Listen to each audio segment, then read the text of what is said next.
on this day, 1st of February 1662, Chinese general Koxinga seizes the island of Taiwan after a 9-month siege of Fort Zeelandia. This was a Dutch fort, and for the past 40 years, the Dutch had been controlling the island, and this was the first time that any Chinese had ruled over the island of Formosa, modern-day Taiwan.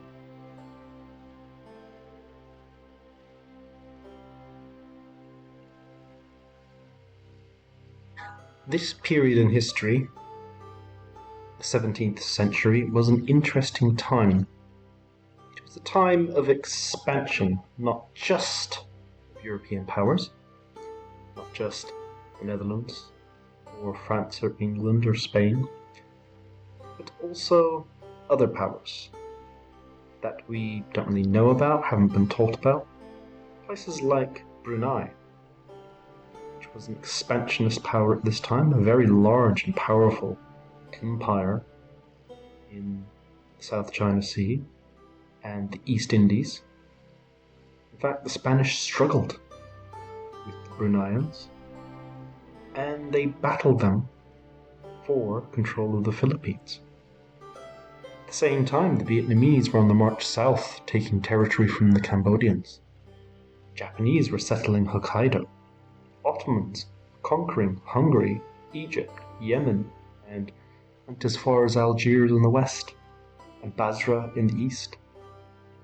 Oman was creating a colonial empire in East Africa, Zanzibar, Dar es Salaam. And here, on Taiwan, formerly known as Formosa, the first settlers, the first conquerors, were the Spanish. In fact, if the Dutch hadn't come along, Taiwan today may be the most northerly island of the Philippines, as its people, its natives, are similar ethnically, linguistically, culturally to the Filipinos.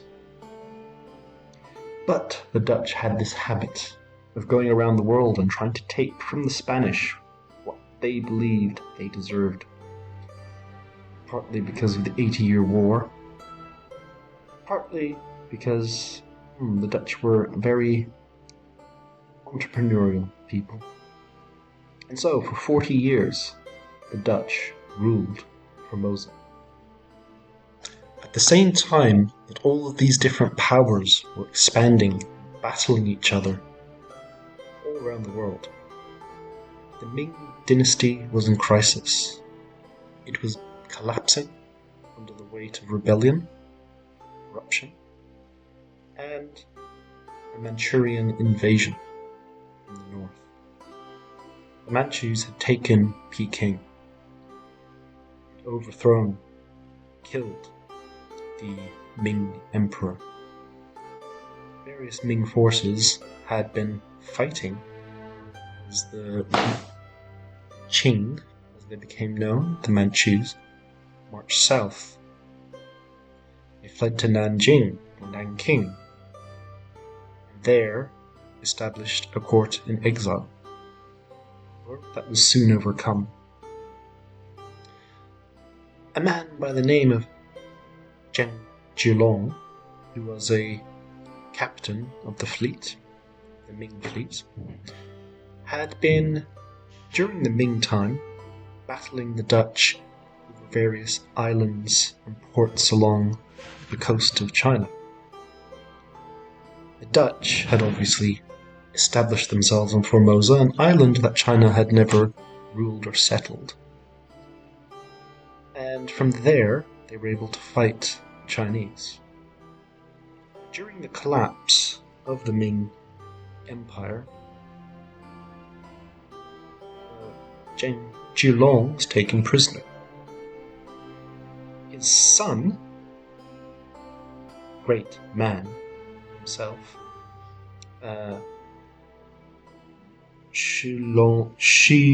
Koxinga,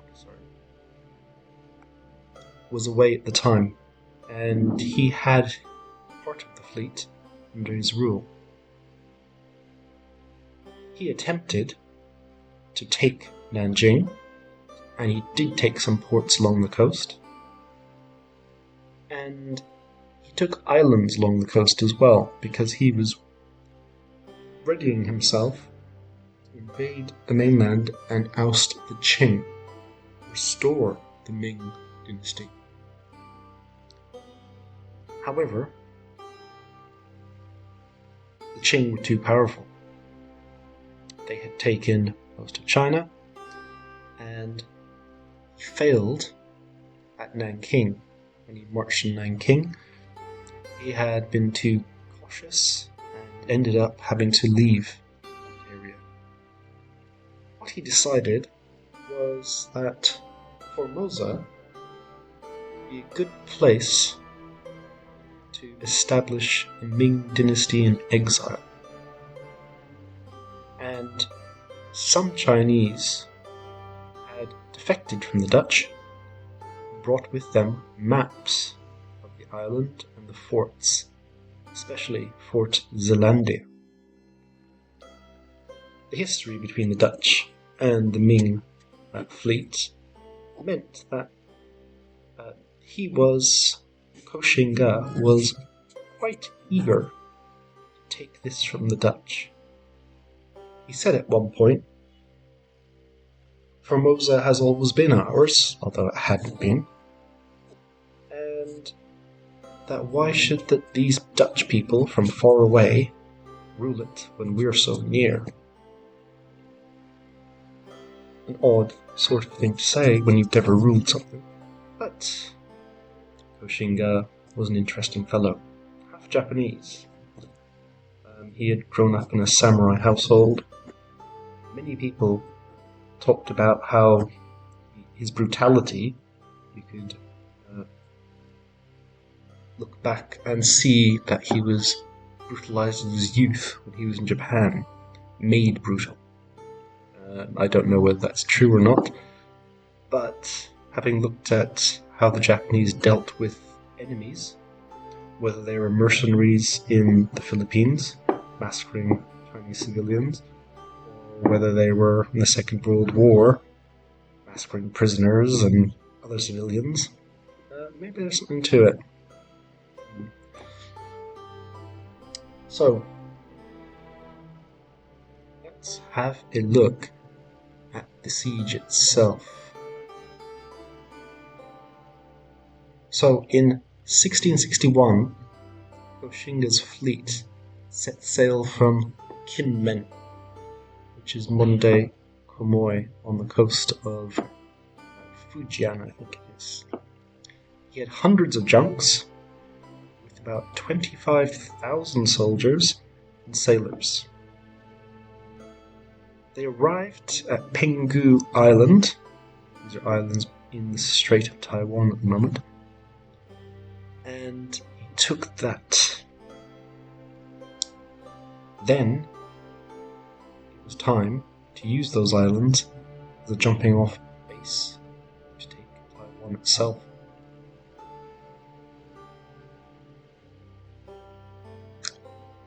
Koxinga was able to land on Formosa after a sea battle with 3 Dutch ships.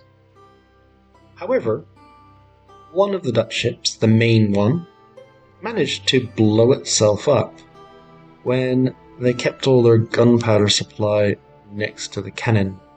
So, yeah, with the other 2 smaller ships, they had to withdraw, and from that point on, there was no further resistance on the seas against Koxinga and his many junks. Chinese were lucky in that they had the assistance of deserters from the Dutch, German mercenaries who came over and gave them information, as well as the natives who had turned against the Dutch. They had turned against them because they were forcing their religion on them and they're opening schools. Usually that would be seen as a good thing, but apparently not. Once they got rid of the Dutch, the first thing they did was burn down the schools and got rid of the churches. However, one of the groups that came over to the Chinese were two companies of black boys. I think these were slaves that had knowledge of the use of rifle and musket arms. They became very handy, Koxinga's group and his men. However, now they were in a good position. They landed on the island and they took some forts. And then they came up to... They took a place called Fort Provincia. Provincia or Provincia? I don't know how the Dutch pronounce that. And on April 7th, they surrounded Fort Zeelandia. Now, what he wanted to do, Koxinga wanted to do initially, was to storm the fort. He took a Dutch priest, and he sent him as an emissary, demanding the garrison surrender. But the Dutch priest, a guy called Antonius Hambrook, urged the garrison to resist instead of surrender. He had daughters inside, and he didn't want them ending up being sold to the Chinese. However, he came back. He was told that he would be executed if the fort didn't surrender. He told them not to surrender, and he was beheaded on Koxinga's orders. So, after this, he ordered his artillery to advance, and he had 28 cannons, so he bombarded the fort. Initially, he was confident that he'd be able to overwhelm the fort quite quickly. He outnumbered the defenders 20-1. But despite bombarding the fort, the Dutch were not destroyed, and they didn't surrender.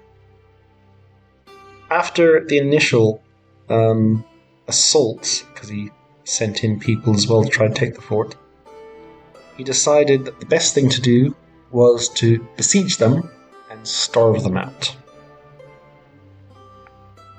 On the 28th of May, news had reached Batavia, modern-day Jakarta, in the Dutch East Indies, and they dispatched 12 ships with 700 men to relieve the fort. However, they couldn't land the first time because of bad weather. It's one thing that is a recurring theme when it comes to the Taiwan Straits. And some of the crew were captured by natives, and they were beheaded and handed over to Koxinga himself. In July, the two sides had a battle on the sea as the Dutch attempted to break Koxinga's blockade. And this didn't work. They tried again in October. The Dutch then tried to bombard the Chinese positions on land with their ships, but they ended up missing, because they're aiming too high apparently. And the Chinese then were able to prepare, and they returned fire. And the Dutch tried to engage with the Chinese junks because they were smaller ships. They thought they could sink them quite easily. But the Chinese managed to catch Dutch, massacre the crew on board, and it was a disaster. So the relief didn't work, and Fort Zeelandia was now stranded on its own.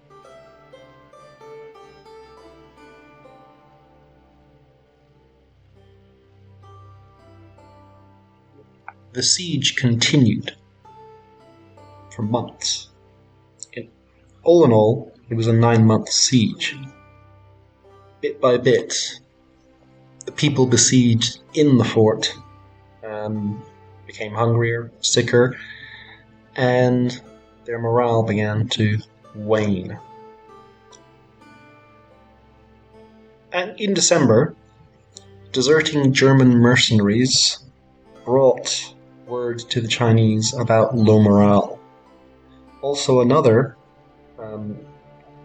defector told them about a better way to get into the fort.